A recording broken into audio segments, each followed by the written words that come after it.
This is going to be addressing this video here on the page. So the first thing that was said was Revelations 2:14 versus 1 Corinthians 8:4 through 10.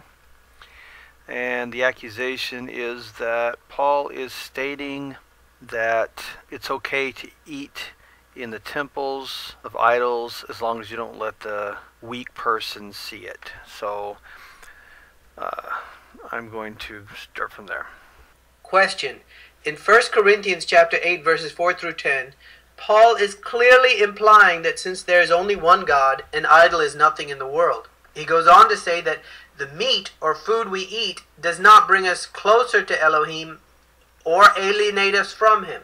He finally implies that believers in Adonai Yahushua have the quote-unquote liberty to sit in the idol's temple eating food apparently sacrificed to the idol as long as quote-unquote weaker fellow believers don't see them doing this.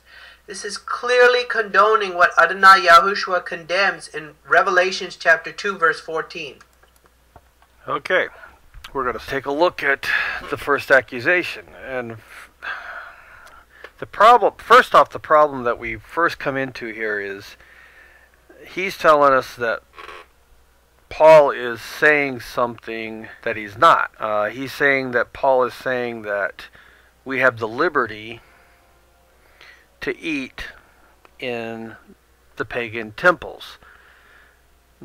Liberty is a kind of a poor choice of translation in my opinion there.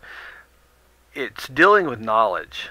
And Paul is not wrong to say that an idol is nothing. Paul is not wrong to say that what you eat or don't eat does not make or break you. But when Paul says that, he's talking about food. Okay, he's not saying that you can eat unclean.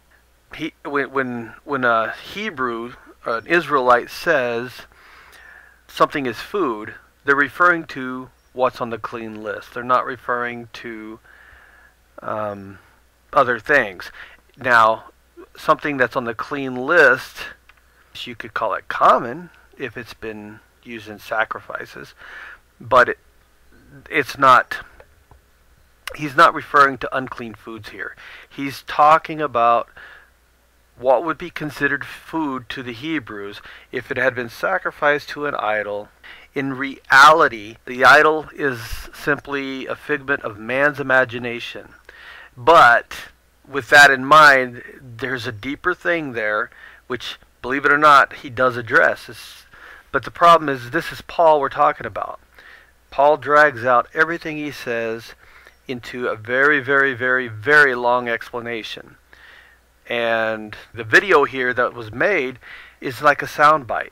It only grabs the part of what Paul says that he wants to use in order to build his case against Paul. It's not accurate. But we're going to address, at this point, simply what he's shown us. And with that alone, we're going to show that it's not an issue of Paul saying that it's okay to eat, sacrifice food in the temples. And some of the scriptures that I would like to use to support it, oddly enough, goes on in the video. Once I start playing the video again, it's going to actually read from those scriptures. I'm just going to make note of that. We'll address that again later. But the very scriptures he goes on to read support the fact that Paul's understanding is accurate, that what goes into the mouth does not defile a man. Again, when Messiah says what goes into the mouth does not defile a man, he's not saying you can eat unclean foods. He's saying that if you eat with dirty hands, it doesn't defile you spiritually. It's the issue of the heart that defiles the man. And that's exactly what Paul is addressing here, is the issue of the heart. Because you knowing that there is no such thing as another deity, that there is no deity equal to Yahweh, tells you that that is just food and nothing else. Now, there is a deeper thing here. We get into the fact that Satan is involved in these sacrificial things that go on with the pagans. But the bottom line, what Paul's addressing at this very moment, is you have the knowledge. That's the liberty. It's the understanding. So let's look at the word there for liberty. In the King James, it's translated power 61 times, authority 28 times, powers, meaning those in charge, 8 times, right twice, authorities once, jurisdiction once, liberty once, and strength once. Okay, so the one time it's liberty, of course, is the verse we have in question here. But it's talking about the power, okay? It's talking about power, or it's talking about strength. Well, we'll just go with strength, because that's good enough for what we're looking at here. Because, again, you might say, well, what's the difference? But we're gonna look at what the difference is, because we change that word to strength. I'm going to read from the Scriptures 98, but I'm going to put strength in there instead of liberty. It says, but look to it, lest somehow this strength of yours becomes a stumbling block to those who are weak. Now you see the comparison there?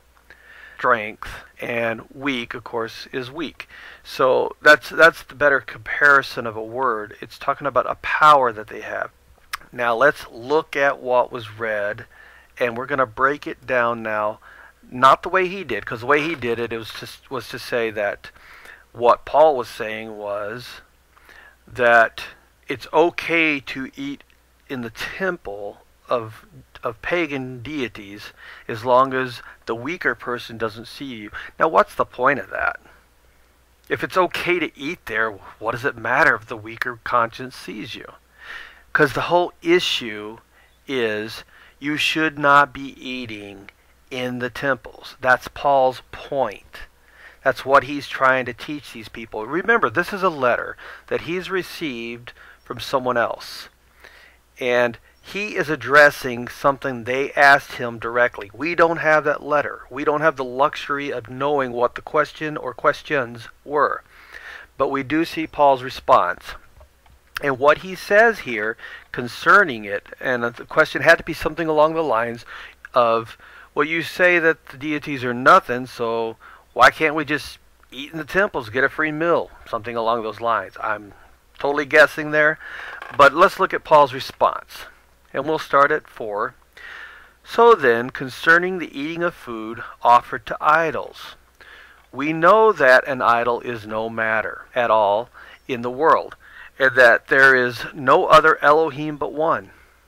Okay, so he's saying basically what I had said before. We know that there's only one true Elohim, and that the idols don't really have purpose. They're not deities. Okay. He goes on, for even if there are so-called mighty ones, whether in Shemayim or on earth, as there are many mighty ones and many masters. Now, he's getting into the fact that men can be called mighty ones. Malaks, angels, they can be called mighty ones. Judges, kings, they all can be called Elohim. But that doesn't change the fact that there is one. It says, for us there is one Elohim, the Father. Of course, that's Yahweh. It says, from whom all came, and for whom we live, and one Master, Yahushua, Messiah, through whom all came and through whom we live. So he makes very clear here that the Father is Yahweh, he is the one true Elohim, and that he made all things and we live by him, and that through the Master Yahushua come all things, and through him we live. Strong points there. You can't disagree with any of that so far. However, not all have this knowledge. Now there's key. That's the key. He's talking about the power, strength that we were reading of earlier. He says, however, not all have this knowledge, but some being aware of the idol until now eat it as having been offered to an idol. So in other words, he's talking about these pagan converts. They're coming in and they don't quite grasp that there is one Elohim. Okay? They don't get the concept of how it works. They don't have the knowledge that you have. You have a strong, powerful knowledge. They have a weak, unknowledgeable understanding. So it says, however, not all have this knowledge, but some, being aware of the idol, until now eat it as having been offered to an idol. In other words, they take part in the practice of idol worship. So their conscience, being weak, is defiled. But food does not commend us to Elohim, for we are none the better if we eat, nor any worse for not eating. Now this goes back to the fact of anything that qualifies as food, any of it, whether you want to be a vegetarian, whether you want to be someone who eats meat, if